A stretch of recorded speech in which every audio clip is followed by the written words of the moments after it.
I know everything. So how do you behave at your own funeral? I have been asked how you behave at your own funeral. And this is not so much a step by step, more of a general instructional of what to do at your funeral. So when you've already died, you've taken on what's called a ghostly form. Now, some will call you an apparition. This is less professional.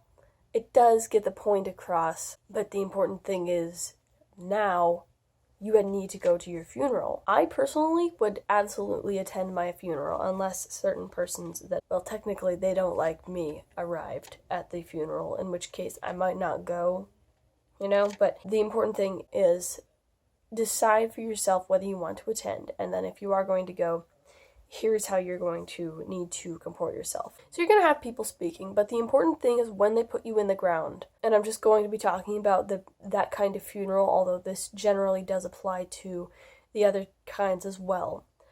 When they put you in the ground, they're going to be talking about you first. So whenever anyone says your name, you're going to need to ruffle their hair or do something like that. Now, most people in this scenario hover. Now, what do I mean by hover? Well, it is something that people who are dead do around their coffin, and it ends up getting them kind of stuck there, like they get trapped in the dirt, because since they're around their coffin and the dirt gets thrown on them, they're trying to get out and they can't, So you don't want to hover. What you want to do is more haunt, because when you're a ghost, you can haunt, or you can hover, or you can not do either of those things. But what you want to do for the funeral is haunt, because that way you don't get stuck in the dirt. Now, if you follow this method incorrectly, you can still get stuck somewhere that you don't like. So do be careful. What Sutton Langley did in 1510 was a perfect example of what you should do.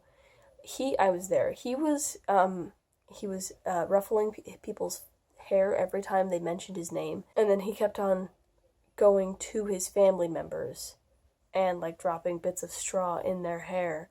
And you can use dirt, you can use dust, you can use little rocks, you can use little pellets. Whatever you have available to you at the time will be fine. The important thing is that you creep them out. And what happened at this funeral was Sutton Langley's granddaughter got so creeped out that she wouldn't even put the flowers on his grave.